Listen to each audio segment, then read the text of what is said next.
Welcome to steno dictation. अगर आप हमारे चैनल पर नए हैं तो हमारे चैनल को सब्सक्राइब करें और बेल आइकन ज़रूर दबाएं। डिक्टेशन 5 सेकंड बाद शुरू होगा।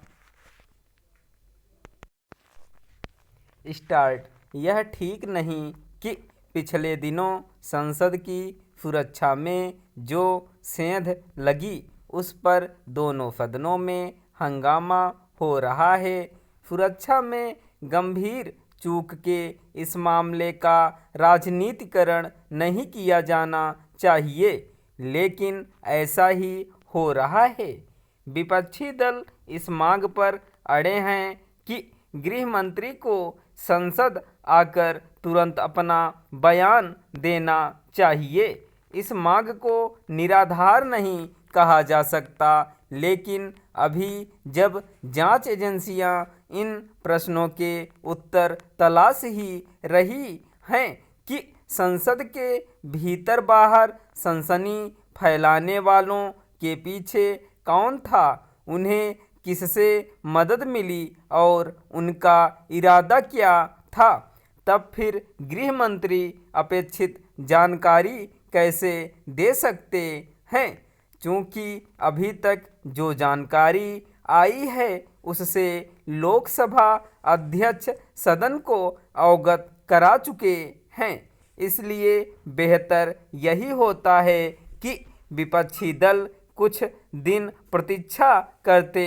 उचित यह होगा कि सत्ता पक्ष की ओर से दोनों सदनों में विपक्ष को आश्वस्त किया जाए कि संसद की सुरक्षा में चूक के मामले में गृह मंत्री यथाशीघ्र संसद को अवगत कराएंगे। विपक्ष को भी हंगामा करने के बजाय सत्ता पक्ष को कुछ दिन की मोहलत देनी चाहिए ताकि सरकार इस मामले में पर्याप्त जानकारी दे सकने में समर्थ हो सके। चूँकि संसद के शीतकालीन सत्र की समाप्ति में कुछ ही दिन बचे हैं, इसलिए सत्ता पक्ष और विपक्ष को इसके लिए प्रयत्न करना चाहिए कि बाकी बचे दिनों में प्रस्तावित विधायी कार्य हो सके। दुर्भाग्य से इसके आसार कम ही हैं, क्योंकि विपक्ष ने लोकसभा और राज्यसभा के उन 14 सांसदों के निलंबन को एक मुद्दा बना लिया है जिन्होंने संसद में हंगामा किया। यह कहना कठिन है कि अगले सप्ताह संसद चल सकेगी या नहीं, लेकिन इस नतीजे पर आसानी से पहुंचा जा सकता है कि लोकसभा की दर्शक दीर्घा से सदन में कूदकर सनसनी फैलाने और संसद के बाहर हंगामा करने वाले किसी बड़ी साजिश का हिस्सा हो सकते हैं। संसद की सुरक्षा को भेदने और संसद के बाहर अफरा तफरी फैलाने वालों के एक सहयोगी ने जिस तरह अपने साथियों के मोबाइल जला डाले, उससे यही पता चलता है कि उनका इरादा केवल बेरोजगारी को लेकर सरकार के खिलाफ अपना गुस्सा निकालना भर नहीं था।